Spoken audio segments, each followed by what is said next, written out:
नमस्कार दोस्तों। ज्योतिष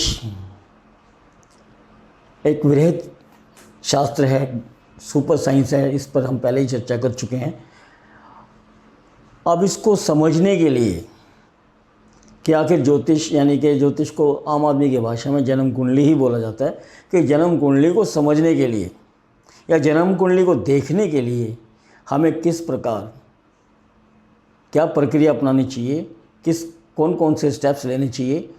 तो आपको इसे समझाने की प्रक्रिया आज से हम प्रारंभ करते हैं, और इस प्रारंभ का श्री गणेश हम करेंगे हाउसेस से।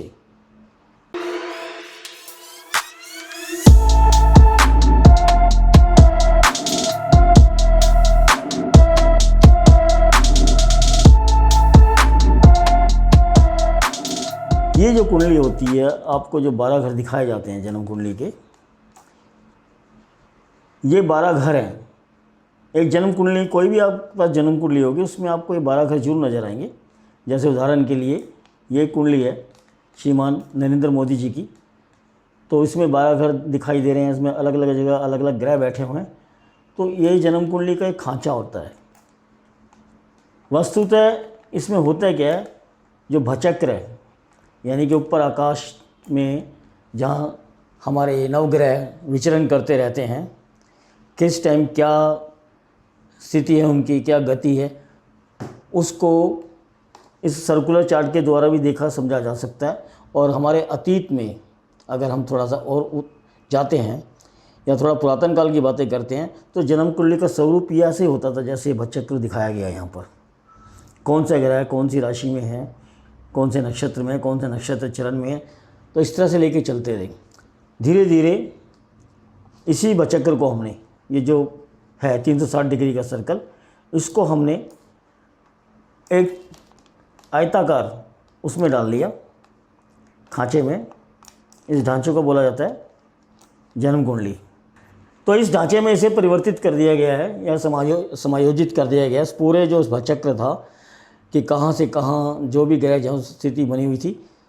तो यहाँ गौर से सुनने लायक बात यह है कि जो भचक्र, जो गोल चक्र जिसमें पूरे ब्रह्मांड का लेखा जोखा है, नवग्रहों की गति आदि है, उसको इस ढांचे में समाहित कर दिया गया है, समायोजित कर दिया गया है, परिवर्तित कर दिया गया है। किस लिए? ताकि उसको हम थोड़ा आसानी से समझ सकें। पुरातन काल में जो है तो वो गोल चक्र जो दिखाया था, वृत्ताकार जो जन्म कुंडली भी दिखाई गई थी, उसी को लिया जाता था। लेकिन आजकल सुविधा का युग है। हर कोई आदमी चाहता है कि भूख लगी है तो चलिए मोमोज़ खा लें, बर्गर खा लें। इससे यही कॉन्सेप्ट लगभग ज़िंदगी की हर क्षेत्र में, हर अप्रोच में यही चीज़ आ रही है। और ज्योतिष में भी दुर्भाग्य से यही अप्रोच आ गई। तो ये जो जन्म कुंडली है, जिसे हम कहते हैं जन्म कुंडली, ये वस्तुतः भचक्र का 12 भागों में बांटा हुआ एक चित्र कह लीजिए या एक प्रेजेंटेशन कह लीजिए। 360 डिग्री का भचक्र होता है, उसको 12 में बांटा तो एक भाग हो गया 30 डिग्री का। तो हर भाव 30-30 डिग्री का है। 12 गुना में 360, वही पूर्ण विरत आ जाएगा। तो एक भाव कह लीजिए या एक राशि कह लीजिए 30 डिग्री की होती है। और इनके कुछ अर्थ हैं और वो निश्चित हैं। आपके जन्म कुंडली में पहले किस घर में क्या नंबर लिखा हुआ है उसको आप भूल जाइए थोड़ी देर के लिए, वो महत्वपूर्ण नहीं है। महत्वपूर्ण ये है कि अगर ये पहला घर है जिसमें हमने असेंडेंट लिखा हुआ है, हिंदी में इसको लगन भी बोला जाता है, तो ये लगन भाव है, तो ये लगन भाव ही रहेगा, स्थिर है ये सदा सर्वदा के लिए। इस आकाश के इस हिस्से को हम लगन बोलते हैं, तो लगन ही कहलाया जाएगा। इसमें चाहे कोई भी संख्या लिखी हो, जैसे यहाँ 1 नंबर लिखा है, यहाँ हो सकता है 4 नंबर लिखा हो, वो एक किस्म की इस तरह से होता है जैसे आपके घर के बाहर नेम प्लेट लगी हुई है। ये प्रेमचंद जी हैं, ये श्यामचंद्र जी हैं, ये गुप्ता जी हैं, ये भाटिया जी हैं। इसी तरह ये जो नंबर्स हैं ये इन घरों की नेम प्लेट्स है। इस पहले घर में कोई भी नेम, मान लो 12 नंबर यहाँ लिखा है, 12 नंबर मीन राशि होती है तो मीन लगन हो गया। 7 नंबर लिखा है यहाँ, 7 नंबर तुला राशि होता है, तुला लगन हो गया। मगर जो लगन यानी कि पहले घर के जो चरित्र है वो स्थिर रहते हैं, वो नहीं बदलेंगे, वो एज इट इज़ रहेंगे। इसको एक उदाहरण से और समझ सकते हैं। जैसे आपका घर है, आपके पर्टिकुलर सेक्शन में रसोई है, पर्टिकुलर सेक्शन में टॉयलेट है, पर्टिकुलर सेक्शन में ड्राइंग रूम है। आज ड्राइंग रूम में आपके पड़ोसी भाटिया जी आए हैं, कल कोई और आता है लेकिन वो ड्राइंग रूम परिवर्तन नहीं होता, सिर्फ आने जाने वाले लोग परिवर्तित होते रहते हैं। ड्राइंग रूम का चरित्र एज इट इज़ सुरक्षित था, है और रहता है। इसी प्रकार जन्म कुंडली में पहला घर है, पहले घर को लेंगे तो पहला घर जन्म का घर है। जन्म एक तो शरीर का जन्म होता है, और शरीर के जन्म के साथ साथ हमारी एक विचारधारा का जन्म होता है। और वर्तमान की बात की जाए, जैसे आप और हम संवाद कर रहे हैं, तो आपका जो मस्तिष्क के अंदर जो कुछ भी डेवलपमेंट हो रहा है वो एज ए रिसेप्टर हो रहा है। आप एब्जॉर्व करना चाह रहे हैं, आप रिसीव करना चाह रहे हैं, मैं यहाँ प्रेषक के रूप में या कुछ दे रहा हूँ, मेरा वो रोल है। लेकिन मस्तिष्क दोनों पे सक्रिय हैं। तो पहला घर मस्तिष्क का है, डेवलपमेंट ऑफ थॉट्स का है, जन्म का है। ये थॉट्स कई प्रकार के हो सकते हैं। एक तो हमारे शरीर हो गया, भौतिक शरीर, इसको छोड़ दीजिए। भौतिक शरीर का तो जन्म होता है, एक ही बार होता है, और जो भी रूपरेखा में मिलती है, जो बायोलॉजिकल ट्रांसफॉर्मेशन ऑफ कैरेक्टर्स होते हैं पेरेंट्स के थ्रू, उस तरह से हमारा एक शरीर का ढांचा होता है। तो ये तीसरे प्रकार का भी एक शरीर होता है जिसे बोलते हैं कार्मिक। आप गोरे पैदा हुए, आप काले पैदा हुए, आप लंबे छोटे जैसे ही पैदा हुए हैं, जो भी आपको ये फिजिकल बॉडी मिली है, ये ट्रांसफॉर्मेशन है, ये कार्मिक है। इसको आप परिवर्तित नहीं कर सकते। हाँ, जो प्राप्त हो गया, आप लाली पाउडर लगा के मेकअप करके उसको थोड़ा बहुत सुंदर कर सकते, सजा सकते हैं, लेकिन बदल नहीं सकते जो निश्चित है। तो त्र्यंबकम स्वरूपम, कोई भी भाव हो, कोई भी विषय हो, ये त्र्यंबकम सूत्र हर जगह चलता है। आपने आए दिन ये प्रार्थना भी सुनी होगी, शिव जी के लेकर जो त्रिदल होते हैं, त्रिदली क्यों चढ़ाए जाते हैं, तो तीन दलों का 3 पत्तों वाला उस जो एक भेंट चढ़ाते हैं हम श्रद्धावश, उसका कोई अर्थ है। तो चाहे उनको 3 लोग बोल लो, भूर भुआ स्वा बोल लो, या किसी प्रकार से ले लो, 3 की law of Trinity is everywhere. Similarly जब हमारा जन्म होता है तो 3 प्रकार के शरीर जन्म लेते हैं। एक भौतिक शरीर जो दिख रहा है, एक मानसिक शरीर जहाँ आपका डेवलपमेंट होता है, थॉट्स का, विचारों का जो भी आंदोलन होता है वो है। तीसरा है कार्मिक शरीर, जो आपको मिला है, बाय बर्थ मिला है। बॉडी तो फिजिकल ट्रांसफॉर्मेशन हो गई, बायोलॉजिकल कैरेक्टर्स के ट्रांसफॉर्मेशन हो गई। एक होता है अपना जो कार्मिक ट्रांसफॉर्मेशन, वो मस्तिष्क के अंदर सुरक्षित होती है। जैसे मान लीजिए आपके पास एक लैपटॉप है, वो एक फिजिकल बॉडी है, उसमें जो काम फंक्शन हो रहा है वो एक मेंटल बॉडी है उसकी, और जो काम कर रहा है, जो ना लैपटॉप के हाथ में है ना किसी और के हाथ में है, वो जो प्रोग्रामर है, यानी कि परमात्मा के हाथ में है, वो कैसे प्रोग्रामिंग करता है, कैसे नहीं करता। अब वो लैपटॉप किन्हीं कारणों से ख़राब हो गया, तो आपने एक नया लैपटॉप ले लिया, प्रोग्रामर वही रहेगा, जो अंदर प्रोग्राम स्ट्रक्चर है, जैसे हार्ड डिस्क बोलते हैं, वो वही रहती है। सिंपली आपकी फिजिकल बॉडी बदली है।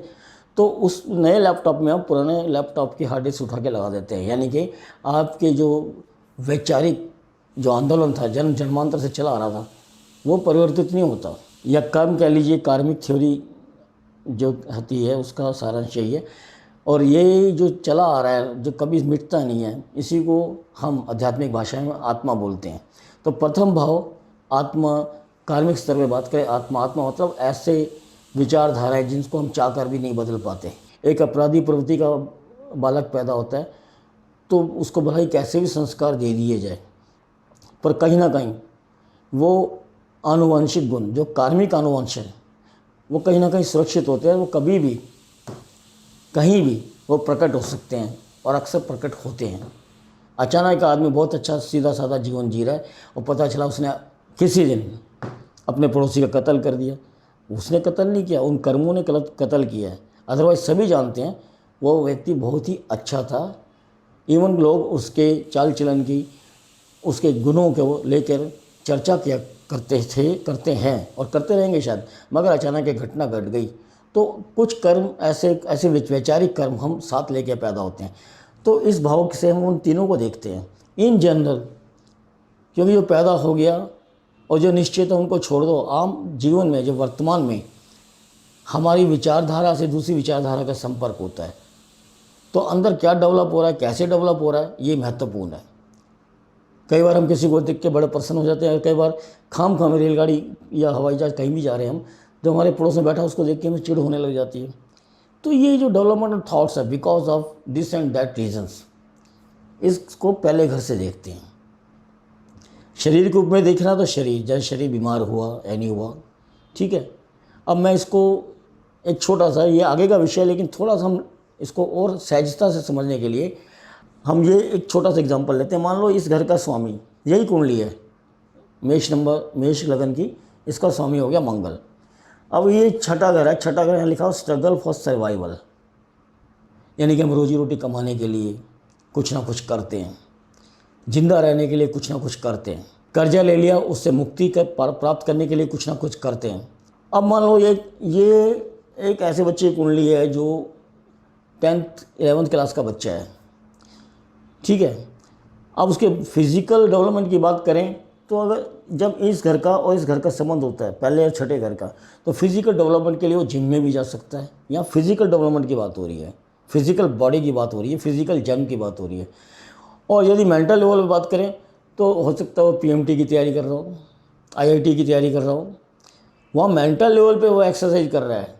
फिजिकल लेवल पे जो बॉडी बनाना चाहता है, ऋतिक रोशन जैसी, सलमान खान जैसी, तो वहाँ उसका जो मस्तिष्क है उसका संबंध छठे घर से जो संघर्ष हुआ किस चीज़ को सर्वाइवल के लिए, वो प्राप्ति के लिए वो स्ट्रगल करता है। यहाँ भौतिक शरीर का हो रहा है।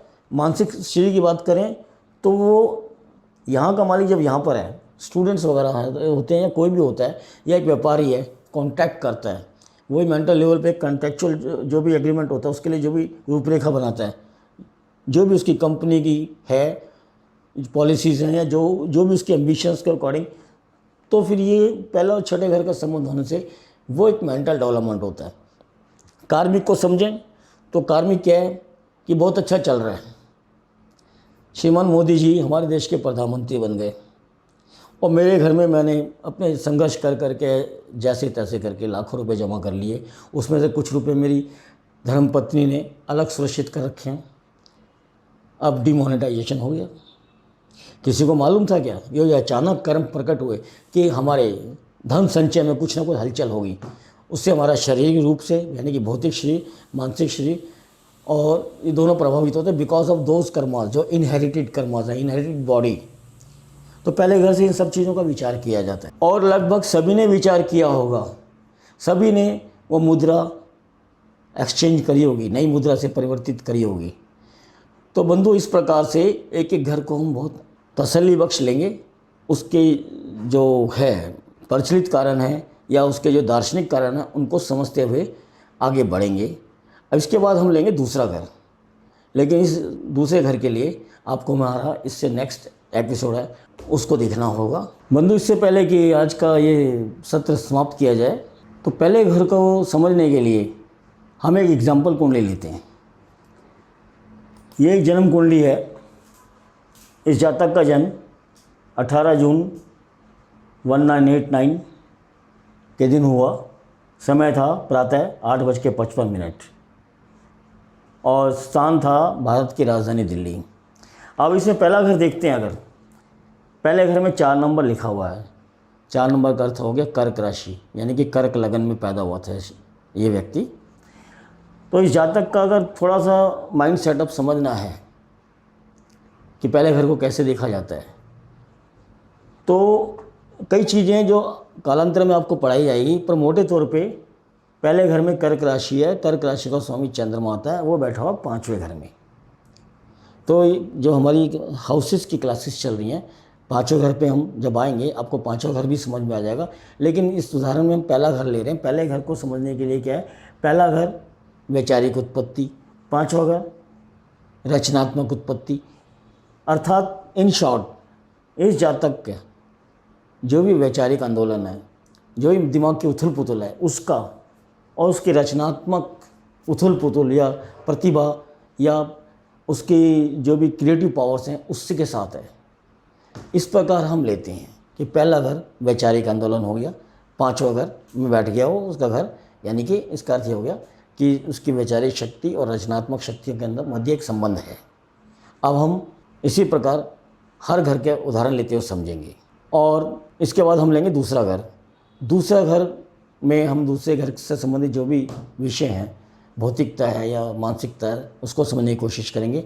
यदि आपको हमारा आज का ये सत्र, ये कक्षा अच्छी लगी तो आप हमारे चैनल को सब्सक्राइब कर सकते हैं और इसके पर निरंतर बने रहने से हमसे लगातार जुड़े रहेंगे तो आपको धीरे धीरे पूरे 12 घरों के बारे में और भी बहुत कुछ बताया जाएगा। तब तक के लिए नमस्कार।